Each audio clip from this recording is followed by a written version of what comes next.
Sehat, Puan? Kita mulai? Sehat semua? Bismillahirrahmanirrahim. Assalamualaikum warahmatullahi ta'ala wabarakatuh. Alhamdulillahirabbil alamin, wassalatu wassalam ala sayyidil mursalin wa ala alihi wa sahbihi wa man tabi'ahum bi ihsanin ila yaumiddin. Nawaitu ta'aluma wa ta'lim wa naf'a wal intifa' wal ifadah wal istifadah wal hatha ala tamassuki bi kitabillahi ta'ala wa sunnati rasulihi wa du'a ilal huda wa dalalata alal khair wa ibtigha'a mardatihi wa qurbihi wa thawabihi subhanahu wa ta'ala. Allahumma faqihna fid din wa alimna ta'wil, rabbi shrah li sadri wa yassir li amri wahlul 'uqdatam min lisani yafqahu qawli waj'alni waziran min ahli. Bismillahirrahmanirrahim. Bismillahirrahmanirrahim. Bismillahirrahmanirrahim. Bismillahirrahmanirrahim. Bismillahirrahmanirrahim. Allahumma faqihna fid din wa alimna ta'wil. Bismillahirrahmanirrahim. Bagaimana kabar tuan-tuan? Puan-puan? Tuan-tuan tak ada? Ini efek terlalu penat macam ini. Alhamdulillah, kita masih tetap pada niat yang pertama, yaitu niat ulang alik ke masjid. Kita sudah membaca 6 niat, benar? Sekarang kita sampai niat ke-7. Sebelum saya mulai, ada yang nak tanya tentang niat yang sudah lewat? Tak ada? Oke. Adapun niat yang ke-7 itu adalah an yanwiyal amra bil ma'ruf wa nahya 'anil munkar. Ketika kita nak pergi ke surau, kita nak pergi ke masjid, kita berniat nak pergi itu untuk melakukan al-amr bil ma'ruf wa nahya 'anil munkar. Itu niat yang ke-7. Kenapa? Karena subhanallah, kemaksiatan di mana-mana ada. Di masjid pun juga ada maksiat. Di masjid kita boleh amar bil ma'ruf. Ketika di masjid, kita bukan cuma niat berjamaah. Kita juga niat amar ma'ruf nahi mungkar.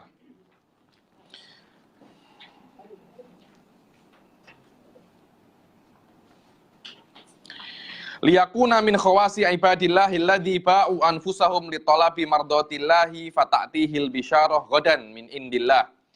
Ketika kita berniat untuk amar ma'ruf nahi mungkar,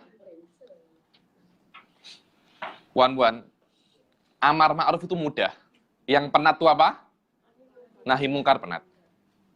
Nahi mungkar penat. Kalau tak ada nahi mungkar, Bani Israel itu dihancurkan karena tidak nahi mungkar. Penat memang. Bila kita itu mudah, ayo sholat berjamaah, ayo maulid, ayo berzikir.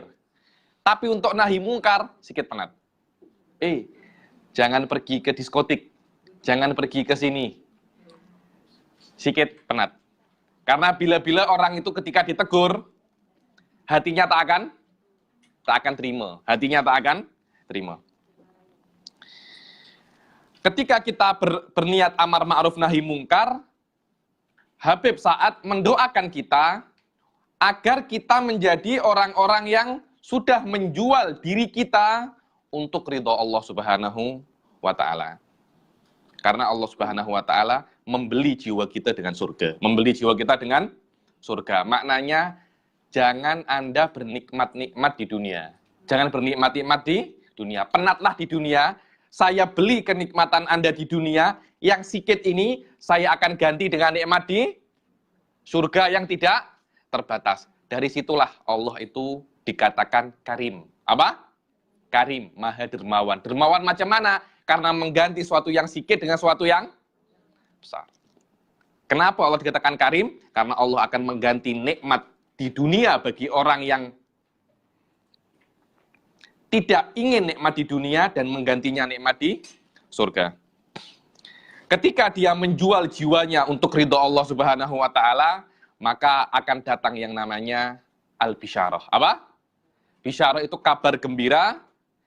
Nanti pada hari kiamat, seperti Allah Subhanahu wa ta'ala sudah berfirman, al-amiruna bil ma'rufi wa nahuna 'anil munkari wal hafiduna li hududillah wa basyiril mu'minin. Tengok. Dan orang-orang yang menyuruh dengan kebaikan. Maknanya menyuruh kepada kebaikan. Dan melarang terhadap hal-hal yang mungkar. Dan orang yang menjaga batas-batas Allah. Apa makna batas Allah? Maksiat adalah batas Allah. Maknanya ini orang nak borak tak apa-apa, tapi ada batasnya. Jangan mengumpat. Mengumpat adalah batas borak. Orang nak minum tak apa. Nak minum air mangga boleh, nak minum air milkshake boleh, coconut shake boleh, semua. Kopi jantan, kopi semua boleh. Yang tak boleh hanya arak. Arak adalah batas. Barang siapa yang berbuat suatu hal, dia tidak boleh untuk melebihi batasnya. Kalau Anda melakukan 3 hal ini, menjaga batas, mengajak kebaikan, melarang pada kemungkaran, 3 hal ini akan berefek babasyiril mu'minin. Ketika ada 3 orang berbuat ini, maka dia akan menjadi orang mukmin dan dia akan mendapatkan basyir. Apa basyir? Kabar gembira. Kabar gembira. Subhanallah, dalam saya ini sekarang ada kelas tafsir di Restu. Subhanallah, ternyata setiap kalimat di dalam Al-Quran itu mempunyai, saya bilang, rahasia. Apa?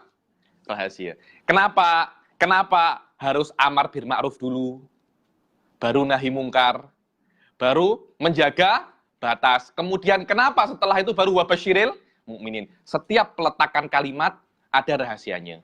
Bila-bila Allah beritahu, bila-bila tak.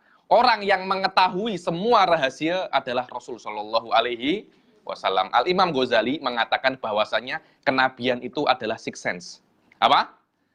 Dia macam indera keenam yang diberikan oleh Allah kepada seseorang. Dengan indera keenam itu, dia boleh tahu hal-hal yang tidak kita tahu. Sampai Imam Ghazali mengatakan, ilmu falak, astronomi, ilmu perobatan, itu asalnya dari Nabi. Dari Nabi asalnya. Perobatan itu kan ada tumbuhan, dulu ada, kalau orang-orang dulu cakapnya sakamunia. Ada tumbuhan namanya sakamunia. Kalau orang cirit-birit, minum itu sembuh. Tahu dari mana tumbuhan ini boleh mengobati cirit-birit? Itu adalah dari Rasul Shallallahu Alaihi Wasallam. Bukan hanya Nabi Muhammad, tapi dari nabi-nabi sebelumnya. Dengan adanya kenabian itu, dia boleh tahu rahasia-rahasia yang ada di bumi. Dia boleh mengetahui hal-hal yang tidak bisa kita ketahui dengan akal kita.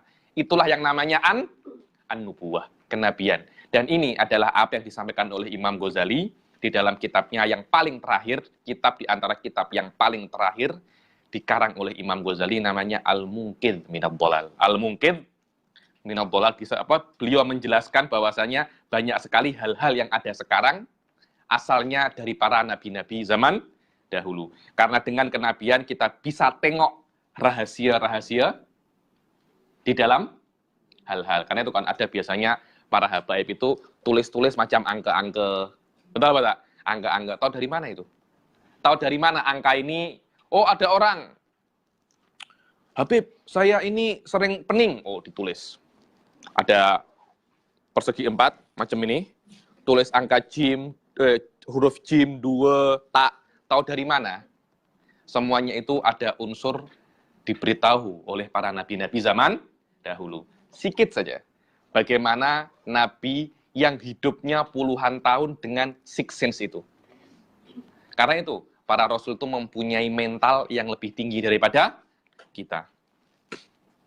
Fa'idha amaral abdu ikhwanahu min ahlil masjid bitaswiyatis sufuf wa bi itmamir ruku'i was sujud wa bi taqaddum ila safil awal wa bi khal'in na'li inda babil masjid wa bi wad'il yamin ala shimal wa nahwi hadza. Dan ketika seorang hamba menyuruh saudara-saudaranya dari orang yang ada di masjid, bitaswiyatis sufuf. Apa taswiyatis sufuf? Meluruskan sof. Meluruskan sof sangat penting, buan-buan. Sangat penting. Kenapa? Karena meluruskan soft, kalau soft itu lurus, hati kita akan bukan lurus, apa? Bersama. Hati tak boleh lurus, memang bentuknya hati macam itu. Maknanya kita, subhanallah, dulu ada, ketika saya di Jordan, ada seorang, sekarang alhamdulillah ya, di setiap masjid, sajadah itu ada macam lainnya. Dulu kan tak ada lain. Jadi, imam itu merapikan soft menggunakan apa? Tali.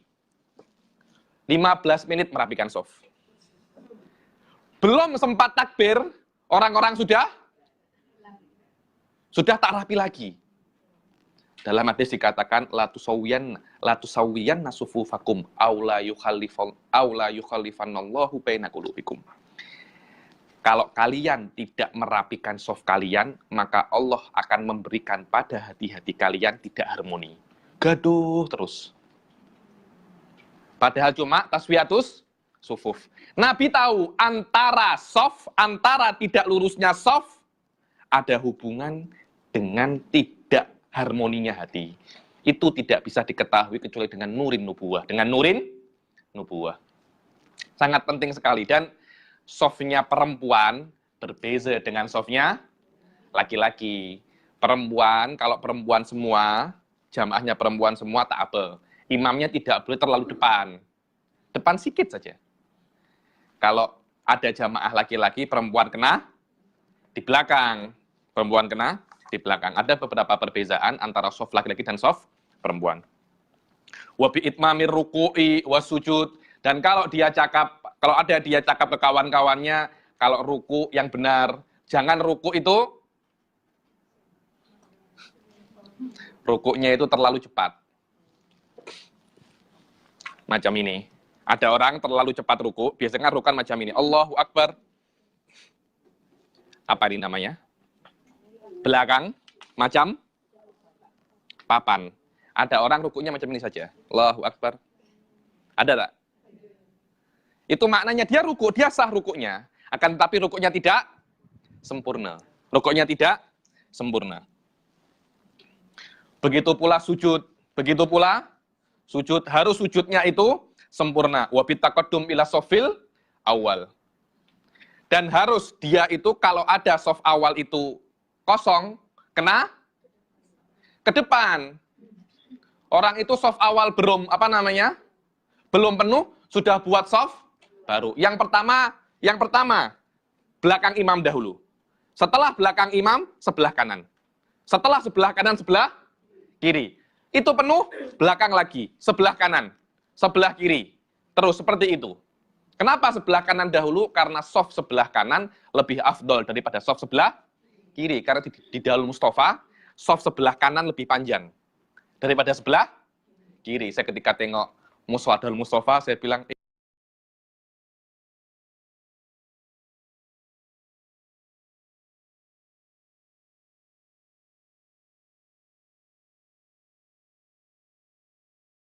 kanan lebih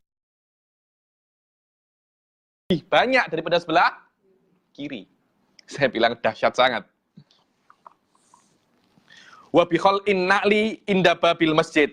Dan kalau nak masuk, lepas slipper. Lepas slipper, jangan masuk masjid dengan slipper. Wa biwad ilyamin alash simal. Kalau sholat, wad ilyamin kanan ala simal, macam ni. Ada orang macam ini. Ada orang sholat semacam ini. Pernah tengok? Sholat tak pernah? Banyak. Nanti kalau sholat di tempat yang besar-besar, ada yang tahu seperti ini. Allahu Akbar, bismillahirrahmanirrahim. Macam ini. Tapi sunnah menurut mazhab Syafi'i, kiri dahulu, baru ada beberapa orang, bukan di sini, akan tetapi di hati. Macam ini. Sepertinya dia memegang hatinya agar tidak jatuh, agar tidak keluar daripada iman. Ada semacam ini. Tak akan jatuh hati. Yang ada jatuh hati. Hati jatuh, tak ada. Jatuh hati ada. Wa bi khal'in na'al inda babil masjid wa biwad ilyamin ala shimal wa nahwi hada. Wa nahahum anil iltifati bis shalah. Dia cakap kalau sholat, wahai orang-orang, jangan tengok-tengok kanan kiri. Tengok kanan kiri tidak membatalkan sholat. Jadi ada orang bila-bila, subhanallah, orang itu, dulu saya pernah di sebuah masjid. Jadi ini masjid, ini kaca, itu jalan. Setiap makmum ada kereta lewat, pasti macam ini. Saya subhanallah, apa nih? Anda nak cakap itu sah? Sah. Sah. Tengok kanan, tengok kiri, tidak membatalkan sholat, tapi hukumnya makruh. Yang membatalkan sholat, kalau dadanya yang tengok. Biasanya di sholat jenazah, ada orang macam ini. Assalamualaikum warahmatullah. Macam ini kan? Assalamualaikum warahmatullah. Saya pernah tengok. Assalamualaikum warahmatullah. Assalamualaikum warahmatullah. Betul, betul. Saya sering tengok macam itu. Yang boleh tengok hanya muka. Kalau dadanya ikut pusing dari kiblat, sholatnya batal. Yang penting yang menghadap kiblat itu bukan muka, tapi dada, bukan hati. Dada. Dadanya yang menghadap, bukan mukanya. Karena itu, kalau ada orang nak sholat, biasanya dia, hati-hati. Kalau sholat, jangan tengok kanan, jangan tengok kiri. Terus menghadap kiblat. Memang, menghadap muka, menghadap kiblat, bukan wajib, akan tetapi hukumnya sunnah. Hukumnya sunnah. Ketika dia cakap seperti itu, dia sudah masuk dalam kategori an-nahuna anil mungkar. An-nahuna anil mungkar. Wa nahahum anil iltifat. Dibilang di dalam kitab fikih, orang yang di sholat sering tengok kanan, tengok kiri, dibilang dia itu macam musang. Benar, dibilang iltifatus sa'lab. Macam musang. Bukan musangking, itu durian. Macam musang. Wa nahahum anil iltifat fis shalah wa raf'is shaut. Nah, ini yang sering. Ini yang sering. Beberapa orang ada yang ada waswasah. Jadi dia itu kalau sholat, puan-puan harus tahu, di dalam ada sholat itu ada dua macam. Ada sir, ada jahr. Ada sholat yang tidak ada suara, yaitu sholat duhur sama sholat asar. Makna tidak ada suara, bukan Anda cuma menggerakkan mulut. Itu tak sah sholatnya. Itu tak sah. Jadi, makna dia itu tidak ada suara, maknanya ada suara, tapi dia hanya memperdengarkan dirinya sendiri. Itu namanya sholatus sirriyah. Saya sering tengok orang, Allahu Akbar. Betul apa tidak? Sholatnya tidak sah. Sholatnya tidak sah. Sholat jahriyah adalah sekiranya kalau Anda membaca Al-Fatihah, orang samping Anda terdengar. Sholat sirriyah, orang samping Anda tak dengar, tapi diri Anda dengar. Bismillahirrahmanirrahim. Orang samping Anda cuma hanya mendengar, macam-macam itu. Dia tidak mendengar apa? Lafaz Al-Fatihah. Kemudian, sholat jahriyah khusus untuk imam itu memperdengarkan semua makmum. Untuk makmumnya, dia tidak boleh memperdengarkan orang sampingnya. Dia memperdengarkan diri dia sendiri. Kalau dia keras, hukumnya makruh. Sholat zuhur, dia baca keras. Misalkan Bismillahirrahmanirrahim. Bismillahirrahmanirrahim. Loh, sholatnya sah, akan tetapi makruh. Bezakan puan antara sholat sirriyah sama sholat jahriyah. Apa? Sholat sendirian semacam itu sama. Sama semacam itu. Sekiranya kalau ada orang samping Anda tidak dengar. Kalau lebih dari itu hukumnya makruh. Ada beberapa orang baca Fatihah keras, mengganggu orang Samping sebelah. Bismillahirrahmanirrahim. Alhamdulillahirabbil. Sampingnya tidak boleh membaca. Tidak boleh khusyuk. Sebelum sholat diingatkan dahulu. Kalau membaca Al-Fatihah jangan keras-keras. Agar tidak mengganggu orang sampingnya. Macam itu. Karena itu, membaca yang keras adalah sekiranya orang di samping Anda boleh dengar. Itulah maknanya sholatul jahriyah. Jahriyah. Waraf is-sauti fil qiraah wa tarkul khusyuk. Kalau sholat yang khusyuk, apa itu khusyuk? Al khusyuk huwa anta lamma taf'al. Anda tahu ketika buat, Anda tahu sedang buat apa.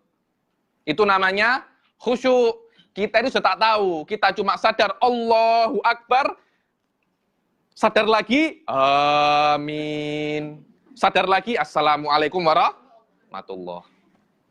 Bila-bila sering tak kita lupa rakaat ketiga atau keempat.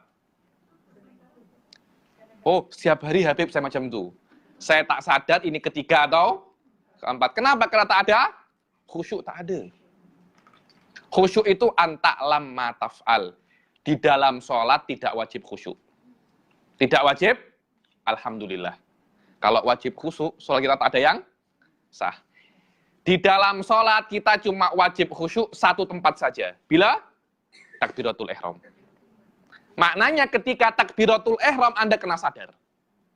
Anda kena sadar Anda takbiratul ihram untuk sholat apa?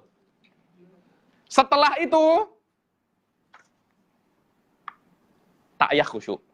Kalau Anda nak sah saja. Kalau Anda nak sah. Kalau nak sah macam itu. Tapi kalau Anda nak dapat pahala yang banyak, khusyuk. Berbeza sholatnya para aulia tak macam itu. Sholatnya para aulia, khusyuk itu rukun. Khusyuk dalam tasawuf maksudnya dari takbiratul ihram sampai salam. Ada takbir. Itulah. Khusyuk dalam tasawuf adalah bagaimana Anda tetap sadar Anda dalam sholat. Mulai dari takbiratul ihram sampai salam. Itu namanya khusyuk yang dia itu syarat untuk sholat. Orang-orang yang levelnya tinggi, macam-macam wali kutub. Hal itu bukan hanya dalam sholat saja, tapi 24 jam seperti itu. Hah? Seperti itu. 24 jam dia kena khusyuk. 24 jam dia kena ketika tengok apa-apa, oh ini ciptaan Allah. Dia tetap setiap hari 24 jam, dia sadar bahwasanya dia hanya hamba Allah dan dia diciptakan untuk beribadah kepada Allah. 24 jam, 7 hari. Macam mana? Kita tak ya. 24 detik satu hari. Untuk takbiratul ihram saja. Kita wajib khusyuk hanya takbiratul ihram. Setelah itu nak khasyak mungkin, bukan? Bukan khusyuk. Ada lagi di atas khusyuk, namanya apa? Khudu'. Namanya apa? Khudu'. Khudu' itu tenang. Ketika sholat, Anda tahu Anda sholat dan Anda tenang. Bila-bila ada orang sholat itu, Allahu Akbar, Bismillahirrahmanirrahim, Alhamdulillahirabbil alamin, Ar-Rahmanir-Rahim. Kalau orang di beberapa pas tengok di Saudi, Bismillahirrahmanirrahim, Alhamdulillahirabbil alamin, sedang sholat. Alhamdulillahirabbil alamin, Ar-Rahmanir-Rahim, Maliki yaumiddin. Terus macam itu. Terus macam itu. Dibilang sah, sah.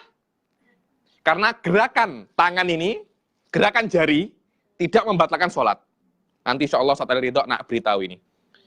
Gerakan jari, walaupun banyak tidak membatalkan, jari saja, bukan tangan. Tapi jari. Jadi ada orang mungkin gatal. Bismillahirrahmanirrahim, Alhamdulillah, terus macam ini terus. Tidak batal sholatnya, tapi khuduknya ini hilang. Rasul ketika tengok, ada sahabat, jenggotnya mungkin elok. Jadi dia sholat sambil bermain janggutnya. Jadi Jadi ada orang mungkin sekarang kalau tak ada janggut main spek. Bismillahirrahmanirrahim. Alhamdulillahirabbil alamin. Jam ini nanti buat macam ini. Katanya Rasul sallallahu alaihi wasallam, "Lau khasya'at hadza lasakanat jawarihu." Kalau dia khusyuk dan khudu', maka anggota tubuhnya akan tenang. Akan tenang. Karena itu ada sesuatu yang lebih hebat daripada khusyuk, yaitu khudu'. Apa? Khudu'. Khudu' itu Anda tahu Anda di sholat dan Anda tenang. Anda tenang. Tidak banyak bergerak di sholat. Itu rasanya seram. Apa? Itu tenang, itu fokusnya. Daripada semacam lain. Iya, memang semacam itu. Kita harus tenang dan tidak boleh bergerak. Wattakhotili liriqobinas. Wattakhotili riqobinas. Maknanya tidak melangkai orang. Tidak melangkai orang. Di mana Anda mendapat tempat, di situ. Jangan Anda datang akhir, nak duduk di depan. Akhirnya orang-orang Anda langkai semua. Dia akan marah. Wa an insyadid dolah fil masjid. Ini yang sering banyak. Jangan cakap macam ini. Oh, orang kehilangan handphone. Kemudian dia cakap di masjid, yang menemukan handphone, Oppo, tolong kembalikan kepada Habib Ali Bagir. Tengok. Kenapa hal itu tidak boleh? Karena ini adalah rumah Allah untuk ibadah. Tidak boleh cari-cari benda duniawi di sini. Bahkan disunahkan ketika ada orang mengumumkan mencari benda, kita doakan semoga handphonenya tidak dapat. Semoga handphonenya tidak dapat. Apa? Kalau nak mengumumkan di luar, jangan di dalam. Jangan di dalam. Wat tahadduts bi ahaditsid dunya. Jangan cakap masalah dunia. Jangan cakap masalah dunia. Ada orang nak deal bisnis di masjid. Nak deal bisnis itu ada kedai kan samping masjid, deal di situ. Jangan deal di dalam masjid. Masjid hanya khusus untuk akhirat sahaja. Wat dhahik, tertawa. Wal hazal, bercanda, apa namanya? Bercanda. Gurau, tak boleh di masjid. Wal mizah, sama, bergurau. Wasukhriyah, meremehkan. Wasyira' wal bait, wal bai', jual beli. Bisnis di dalam masjid. Wal khusumah, begaduh di dalam masjid. Wa nahwi hada. Kalau kita melarang orang-orang untuk melakukan hal-hal ini di masjid, maka kita sudah masuk di dalam kategori wanahuna anil mungkar. Kalau tanya kabar, tanya kabar. Tanya? Tak apa, tanya kabar. Tanya kabar. Khair. Kabar baik, tak baik. Oke, sholat lagi, Allahu Akbar. Fa idza sta'mala hadza faqad akhadha bihaddin wafir min hududil amirina bil ma'ruf wan nahuna anil mungkar. Jika dia melakukan ini, maka dia sudah ambil bagian yang besar daripada al-amr bil ma'ruf wan nahi anil mungkar. Tidak, amr bil ma'ruf wan nahi anil mungkar ini tidak harus Anda ke disco cakap, jangan masuk disco. Tak harus macam itu. Tak harus Anda ke kasino cakap, jangan masuk kasino. Cukup Anda di masjid, softnya yang rapi. Jangan sampai ada yang kosong. Karena kenapa? Soft itu antara satu orang, kalau boleh, apa namanya? Kakinya itu rapat. Sekiranya kalau ada anak kambing tak boleh masuk. Seperti itu. Kalau tidak seperti itu, pahala soft akan hilang. Pahala soft akan hilang. Sama. Kaki juga. Kalau boleh kaki dan bahu, alhamdulillah.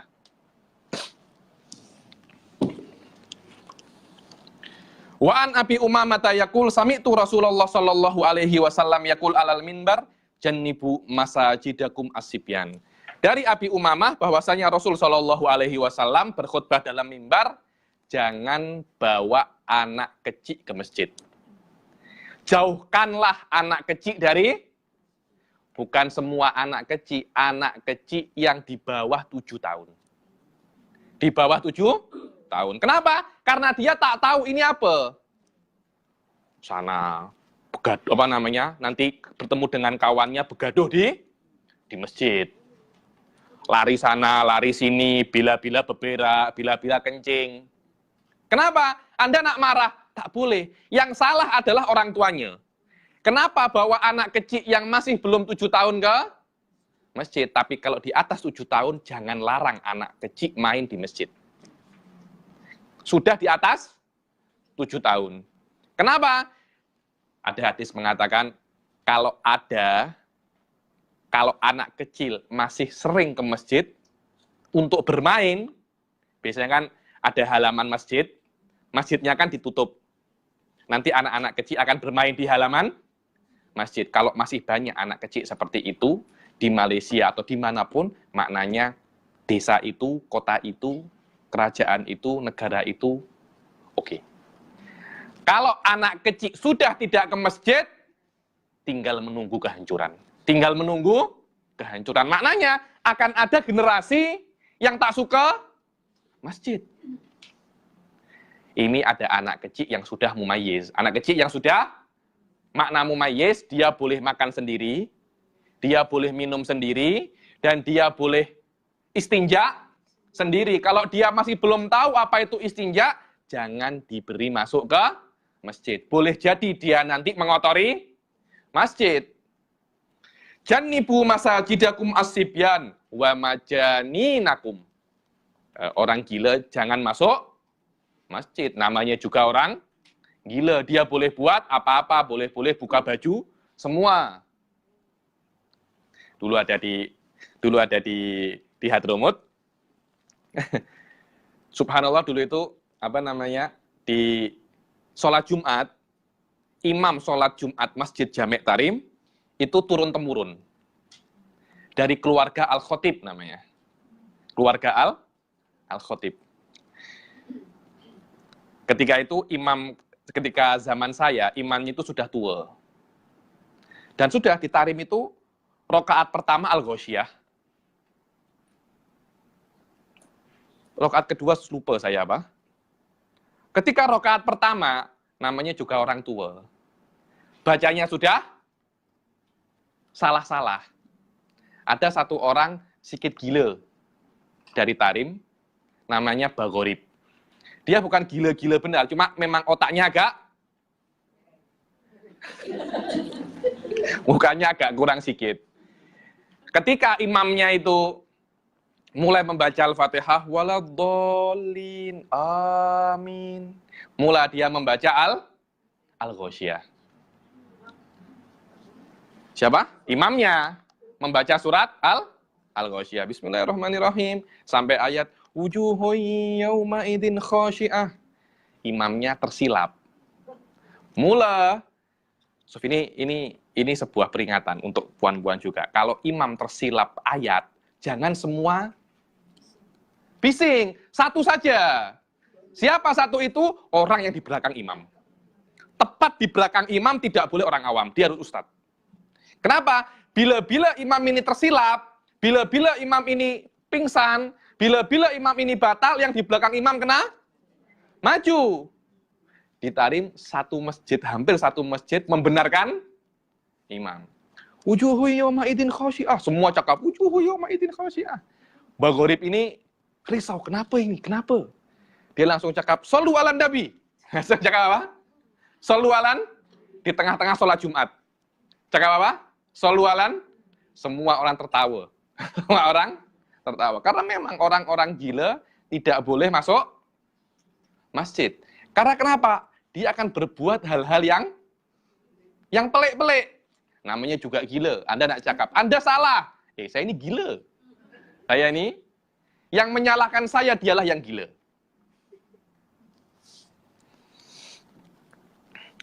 Jannibu masajidakum as-sibyana wa majaninakum wa khusumatikum. Jangan Anda begaduh di masjid. Maknanya, dulu itu orang-orang biasanya kalau ada hakim, sholat di masjid, orang-orang yang gaduh datang ke hakim. Nih, saya ada masalah. Jangan di masjid. Pergi ke mahkamah. Bukan di masjid. Warafi aswatikum wasalli suyufikum. Jangan angkat suara di masjid. Jangan berperang, salli suyufikum ini pedang, kalau di masjid di apa namanya? Di sarungnya, kemudian di ame, menanyakan kalau nak begaduh, nak berperang, nak berkelahi, jangan di masjid, di luar masjid. Wa iqamatu hududikum, jangan potong tangan, jangan mencambuk orang ketika berbuat maksiat, jangan di masjid.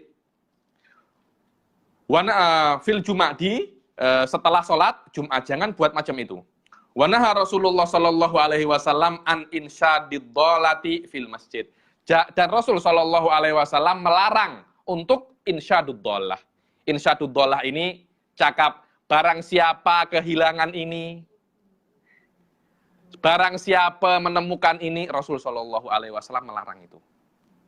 Tak boleh di dalam masjid, dan disunahkan kalau ada orang cakap masalah itu, kita mendoakan semoga barangnya tak jumpa.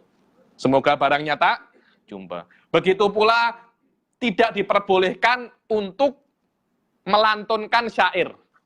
Dulu ada lomba lomba syair. Sekarang mungkin menyanyi, bukan qasidah, tapi menyanyi.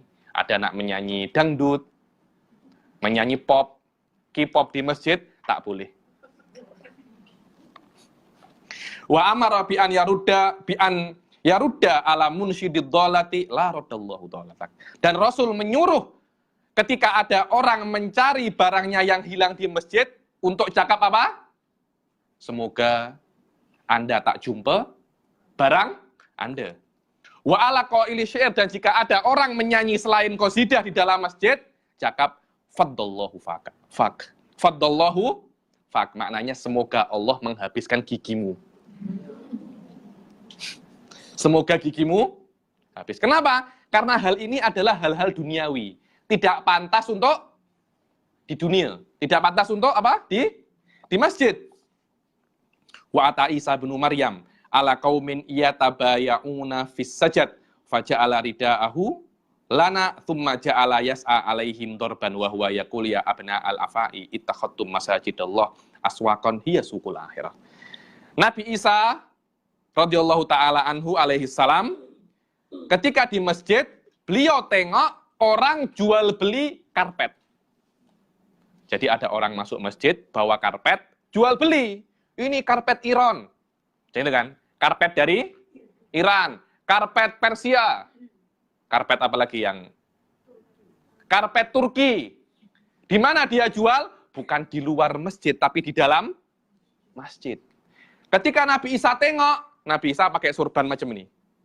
Tiba-tiba langsung ja'ala rida'ahu lana. Ridaknya diletak ke kita, ke murid-muridnya. Nabi Isa yas'a, lari. Lari, kemudian dia berteriak, ya abna al-afai, hei anak-anak ular. Macam ejekan. Anda ini bukan manusia, binatang Anda ini. Anda jadikan pasar akhirat, pasar dunia.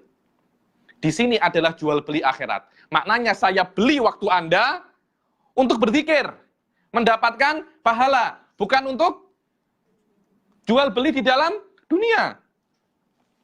Wa qala sallallahu alaihi wasallam la yattaqi hadhil masajid illa man radhiyallahu anhu wa man radhiyallahu anhu falahul jannah. Dan Rasul sallallahu alaihi wasallam bersabda, tidak akan yattaqi, maknanya menjaga masjid ini kecuali orang yang diridhoi oleh Allah. Dan barang siapa diridhoi oleh Allah, maka dia mendapatkan surga. Dan akan datang kepada manusia sebuah zaman. Yatakhallafuna wa masajiduhum laysat laha himmah. Mereka yatakhallafun ini mengakhir-akhirkan. Jadi nak pergi sholat jamaah nanti. Sholat Jumat. Masih adzan. Masih adzan yang pertama. Masih adzan yang pertama, kejap. Dia tunda. Adzan yang kedua, masih adzan yang kedua. Terus masih khutbah yang pertama. Terus sampai khutbah yang kedua, masih khutbah yang kedua. Akhirnya ketika sudah Allahumma ghfir lil mu'minin wal mu'minat, baru dia berangkat. Sampai masjid, imam sudah Allahu Akbar. Sudah. Akhirnya dia cuma datang hanya untuk sholat Jumat. Itu maknanya yatakhallafun. Dia tidak berdosa, tapi dia menjadikan sholat Jumat tak ada harga. Tak ada harga. Kalau ada zaman seperti itu, dan di dalam masjid-masjidnya tidak ada himmah kecuali dzikrud dunya. Di masjid pun mereka cakap masalah office. Di masjid pun mereka cakap masalah bisnis. Fa idza kana dzalika zaman fala tujalisuhum. Kalau Anda sudah mendapatkan orang pada zaman itu berbuat seperti itu, jangan duduk dengan mereka. Jangan duduk dengan mereka. Fa innahu laisa lillahi fihim hajah. Karena Allah tak punya keperluan dengan mereka. Mereka cuma ke masjid, tapi mereka tidak ingin ke masjid itu untuk beribadah. Wa sami'a Umar bin Khattab radhiyallahu anhu qauman yadhkuruna tijaratahum fil masjid faqala. Dan Sayyidina Umar bin Khattab ketika beliau berjalan, mereka tengok ada orang cakap pasal bisnis di masjid. Kemudian beliau berkata, masjid ini dibangun untuk berzikir kepada Allah. Kalau kalian ingin cakap pasal bisnis, keluar dari masjid. Bukan saya halau Anda dari masjid. Cuma kalau Anda nak cakap pasal dunia, jangan di sini. Cakap di tempat lain. Inilah niat yang ketujuh. Yaitu niat amar ma'ruf nahi mungkar. Ada yang nak tanya sebelum saya teruskan niat yang ke-8?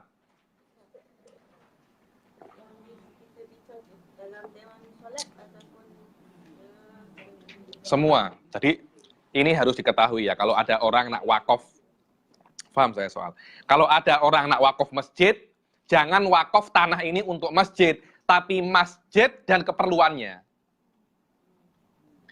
Karena masjid itu bukan hanya masjid, ada tempat wudhu, ada tempat parking, ada library apa di bawah itu, ada tandas. Jadi kalau ada anak orang wakaf, jangan langsung cakap, pergi ke ustadz, agar diajari bagaimana cara wakaf. Bagaimana cara wakaf. Karena menurut pendapat terkuat Imam Syafi'i, kalau ada orang cakap tanah ini untuk masjid, hanya boleh untuk masjid. Tidak boleh untuk tempat wudhu, tidak boleh untuk tandas, tidak boleh untuk parking. Karena parking bukan masjid. Paham, Puan? Karena itu kalau nak wakaf, bertemu tuan guru dulu, bertemu ustadz dulu, kena diajari lafadznya. Karena kalau yang namanya masjid, sampai 7 ke bawah, sampai 7 ke atas. Bila-bila ada orang membangun masjid, dia cakap masjid, di bawahnya dibangun tandas. Di bawahnya dibangun tandas. Itu kan tak boleh sebenarnya. Kenapa? Karena dia tidak tahu bagaimana cara wakaf masjid. Kena diajari ustadz dahulu, kena diajari tuan guru dahulu. Jangan cakap saya wakaf tanah ini untuk masjid, akan tetapi masjid dan keperluannya. Apa perlunya masjid? Masjid ini perlu tempat parking, oke.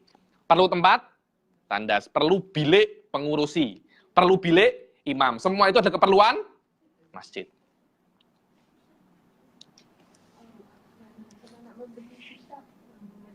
Sama, nak membeli kitab.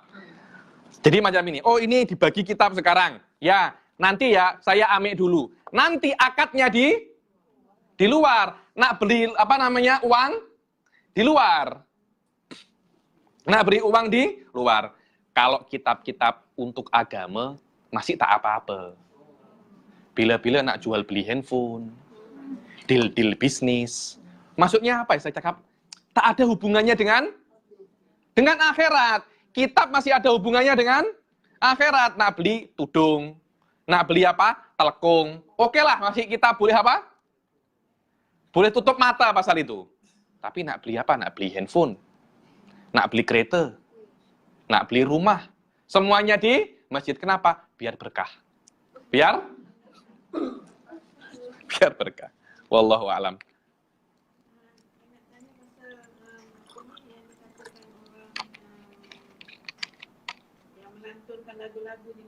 Oke. Allah? Bukan, itu terjemahannya salah. La faddallahu fak. Saya sudah ini semacam istilah dalam bahasa Arab. Saya sudah tengok di vocabulary makna la faddallahu fak. Fak bukan itu maknanya. Semoga Allah menghabiskan gigimu. Jadi dia menyanyi laksana macam Siti Nurhaliza di masjid, tapi semoga gigimu habis. Kerja-kerja kahwin, tak boleh lah. Apa? Masjid-masjid yang ada dewan, Oke. kenduri kahwin di situ selalu ada lagu-lagu, tak boleh lah. Kawinnya oke, lagunya yang tak boleh. Kawinnya oke, tak apa. Nak kawin, nak apa tak apa. Yang tak boleh lagunya. Kalau nak kawin tak apa, kalau nak lagu jangan lagu lah. Kita qasidah. Puji-puji Rasul, nasyid, tak apa. Tapi lagu-lagu cinta-cinta janganlah di masjid lah. Nah apa? Request apa? K-pop. Alamak. Lagu apa? Michael Jackson. Di mana? Di masjid. Tak elok lah. Nasyid, qasidah, tak apa. Saya nak kawin di Habib di masjid, tak apa kawin. Yang tak boleh adalah lagu. Kalau nak lagu, tengok di luar masjid.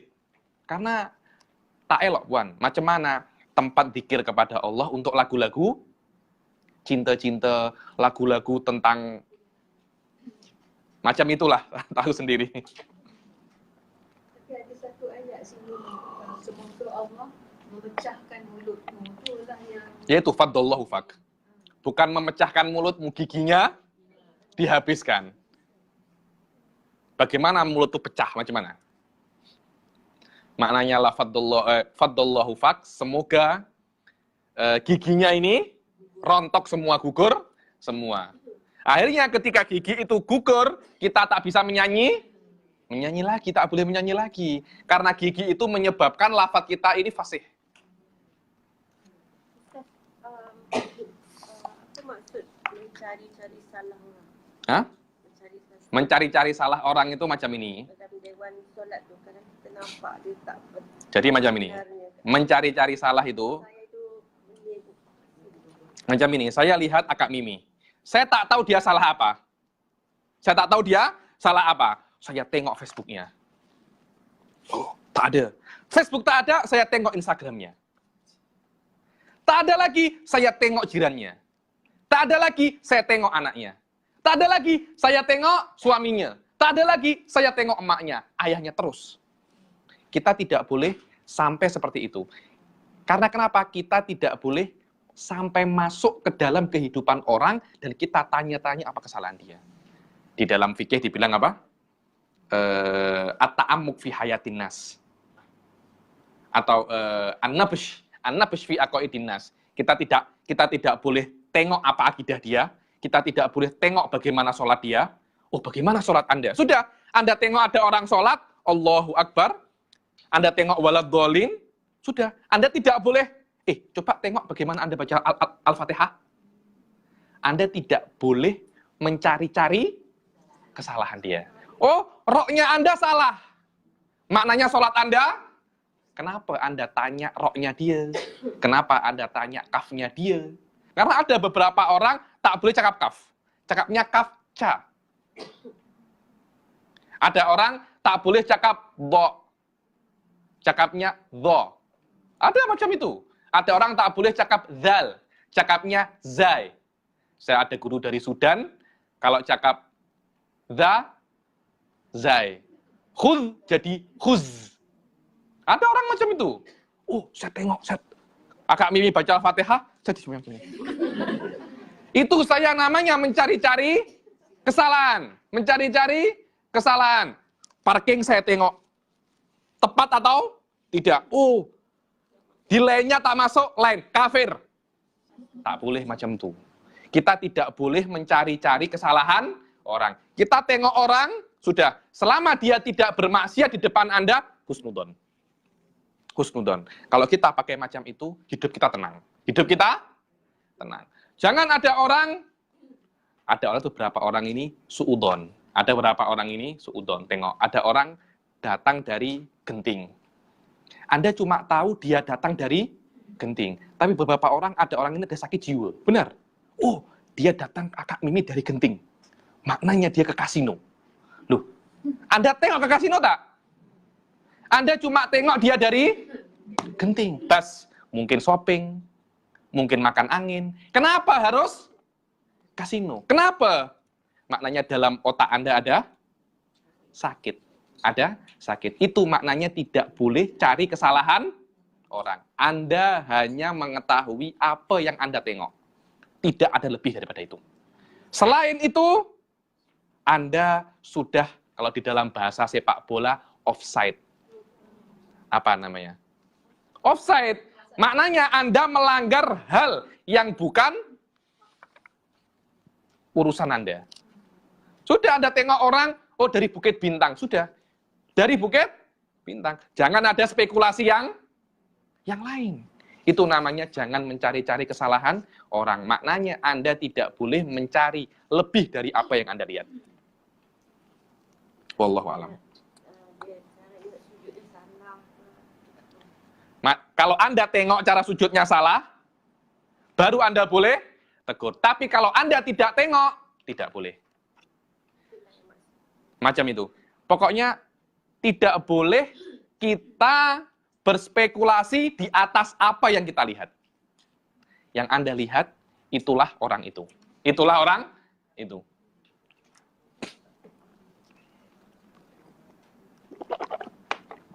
Dia nak tanya lagi? Sila. Kalau kita tengok orang yang lepas solat asar, dia tak ada solat kan? Tapi kita tengok dia solat. Jadi, boleh kita tanya dia lepas dia habis solat tu? Pertama, solat yang haram setelah solat asar, tidak semua solat. Ini harus diketahui dahulu, Puan. Tidak semua solat haram setelah solat asar. Hanya 2 solat. Solat yang tidak ada sebab atau solat yang sebabnya akhir. 2 solat ini. Macam mana solat yang tidak ada sebab dikatakan itu adalah solat sunnah mutlak. Pernah dengar?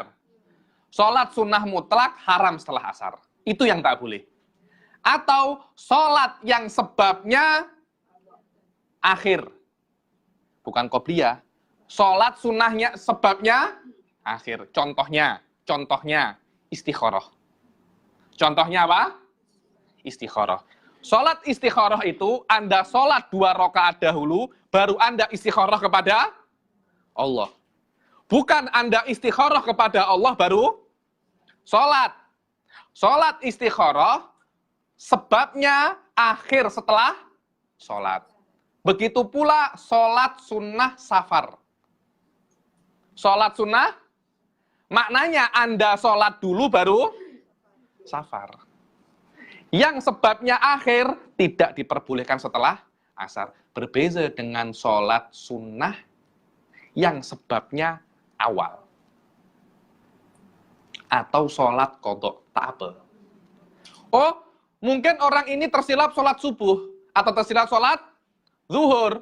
Dia sholat asar dulu baru sholat zuhur. Apakah sholat zuhur yang setelah sholat asar itu haram? Tidak, Puan.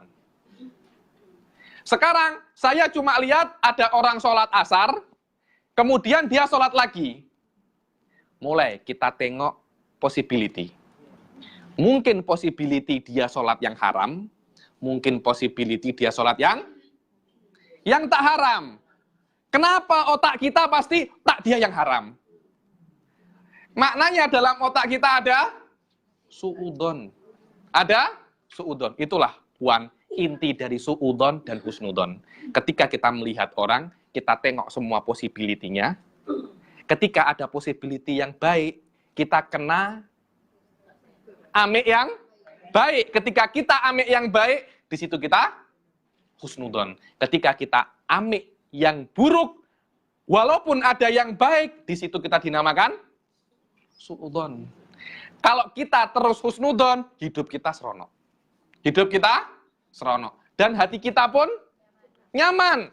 Kalau setiap orang berbuat, kita su'udon terus, memang ada possibility maksiat itu ada memang. Tapi kenapa Anda nak amik yang itu? Ada orang mungkin di kereta dengan laki-laki. Anda tidak tahu siapa itu. Tapi langsung Anda cakap, wah dia skandal. Langsung seperti itu. Mungkin adiknya, mungkin suaminya, mungkin anaknya. Possibility itu banyak. Kenapa harus dia itu yang bukan muhrimnya? Oke lah bukan muhrimnya. Kenapa harus skandal? Mungkin teman kerja. Haram, iya haram. Tapi kenapa harus skandal? Tengok, setiap semakin kita husnudon, hidup kita akan semakin senang. Tapi kalau terus kita tengok setiap orang ini, oh lama dia baru dari KLCC, pasti ada apa-apa. Pasti ada apa-apa. Terus seperti itu. Lewat saja Bukit Bintang, lewat saja. Lewat saja. Oh, dia lewat Bukit Bintang, dia bukan orang baik. Pasti seperti itu. Padahal possibility pasti mungkin cuma lewat saja. Tak, kita punya imajinasi sudah banyak. Itulah yang namanya husnudon dan su'udon. Al-Habib Abdullah bin Muhammad bin Alawi bin Syahab selalu di dalam ceramahnya itu cakap khoslatan laisa fauqahu masyi husnudon billah wa husnudon bi ibadillah. Ada dua sifat yang mana dua sifat ini tidak ada di atasnya sifat-sifat yang lain. Apa? Husnudon kepada Allah dan husnudon kepada hamba Allah. Karena macam mana Puan ya? Bila-bila Allah ini beri kita ujian. Anda kena husnudon sama Allah. Anda kena husnudon. Oh Allah beri saya sakit. Oh Allah tak cinta kepada saya. Tengok. Itu kan Anda suudon kepada Allah. Mungkin sakit ini ada sebuah ada sebuah pepatah di China. Cakap seorang yang tua mempunyai kuda. Tiba-tiba kudanya itu hilang, lari. Orang tua ini husnudon, insya Allah ada hikmahnya. Esoknya kuda ini balik bawa istri. Kudanya balik bawa, maknanya orang tua ini dapat 2 kuda. Tahun depannya lagi, cucu dari orang tua ini kakinya patah. Ya Allah, cucu Anda kakinya patah. Insya Allah ada hikmahnya. Dapat 1 bulan, kaisar meminta semua anak-anak muda untuk berperang. Anaknya tidak masuk berperang. Kenapa? Karena kakinya patah. Anda kena husnudon kepada Allah Subhanahu wa Ta'ala. Apapun musibah yang diberikan kepada Allah, itu musibah dari pandangan Anda. Tapi itu adalah rahmat dari pandangan Allah. Mungkin kalau tak dapat musibah itu, Anda boleh kena musibah yang lebih teruk. Kalau ada nikmat, bersyukur kepada Allah Subhanahu wa Ta'ala. Mungkin bagi Anda musibah, bagi orang lain nikmat. Ada kena musibah, dokter, alhamdulillah ada yang sakit. Betul apa tak? Kalau tak ada yang sakit, dokter bankrupt semua. Ada accident, mungkin bagi Anda musibah, bagi orang lain nikmat. Orang yang jual kereta, alhamdulillah ada accident. Dia esok nak beli kereta saya lagi. Memang seperti itu. Jangan Anda tengok hal itu dari sudut pandang Anda saja. Tengok dari segala sudut pandang. Dan itulah yang dikatakan oleh Habib Umar di setiap ceramahnya. Wasi'il masyhad. Wasi'il masyhad. Perluaslah cara pandang Anda. Jangan tengok sesuatu dari satu segi. Tengok dari segala segi. Karena husnudon kepada Allah. Terutama ketika sakaratul maut. Ketika sakaratul maut, di dalam ilmu tasawuf, kita ini kena takut dan berharap secara seimbang. Dibilang al-khawfu war-roja. Kena secara seimbang. Jangan kita ini takut terus. Jangan kita ini takut terus. Ya Allah, Allah, saya takut nak buat apa-apa. Akhirnya hidup ini tak ada makna. Nak makan takut, nak minum takut, nak makan jangan-jangan ini haram. Nak minum apa ini? Ala fonte, alama ini nama-nama barat ini. Saya tak nak makan ini, minum ini. Akhirnya hidup tak ada makna. Jangan terlampau berharap kepada Allah. Berbuat maksiat, insya Allah Allah akan ampuni saya. Minum arak, alhamdulillah, insya Allah kejap lagi saya bertaubat. Jangan semacam itu. Anda kena seimbang. Kena balance antara khauf war-roja. khusus ketika sakaratul maut, rojaknya kena tinggi sedikit. Kenapa? Karena para habaib mengatakan, ada hadis Nabi yang mengatakan, hadis qudsi, anna inda dhonni abdi bi faliyadun nabi masya. Aku terpulang terhadap sangkaan hambaku kepadaku. Kalau hambaku sangka aku maha mengadab, aku akan adab dia. Kalau hambaku sangka aku maha pemurah, aku akan beri rahmat dia. Itulah yang namanya al-khawfu war-roja. Dan sistem ini dikatakan dan dipelajari dalam ilmu tasawuf khusus. Di dalam sakaratul maut, balance itu harus tidak balance. Bukan lebih berat takutnya, tapi lebih berat harapnya. Jangan ketika Anda nak meninggal, ya Allah, saya tak akan diampuni oleh Allah. Saya akan masuk neraka. Saya banyak dosa. Allah akan benar-benar masukkan Anda neraka.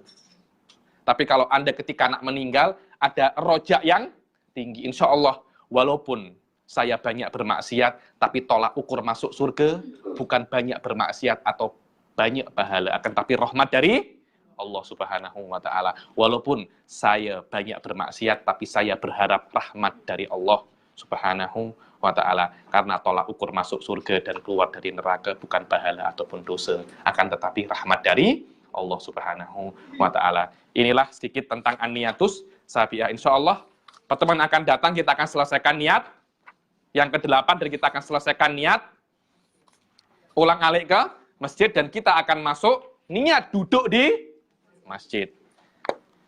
Semoga kelas ini diberi berkah oleh Allah Subhanahu wa Ta'ala, dan kita diberikan kekuatan dan istiqomah untuk hadir terus dalam kelas ini, dan kita diberikan barokah wan nafahat dan asrar dari Al-Habib Sa'ad karena kita membaca kitabnya, dan kita dibangkitkan bersama para ulama wassolihin wal anbiya wassodikin wa hasuna ulaika rafiqa. Allahumma ja'al hadzal jam'a jam'an marhuma wa tafarraqana min ba'dihi tafarruqan ma'suma wa taj'al fina wa la minna syaqiyyan wa la mahruma. Allahumma la tada' lana dhanban illa ghafartah wa la syaqiyyan illa as'attah wa la dhaliman illa hadaitah wa la madluman illa nasartah wa la hajatan min haja wala hajatan min hawaijid dunya illa laka fi haridha wa nafiha salah ya rabbal alamin. Rabbana arinal haqqa haqqa warzuqna tiba'ah wa arinal batila batila warzuqna jinabah. Rabbana atina fid dunya hasanah wa fil akhirah hasanah wa qina adzabannar. Wa sallallahu ala sayyidina Muhammadin wa ala alihi wa sahbihi wa sallam wa ala hadhihi niyyah wa ala kulli niyatin salihah wa ala ma wa aslafun salihun wa ila hadratin Nabi Muhammad sallallahu alaihi wasallam. Al-Fatihah.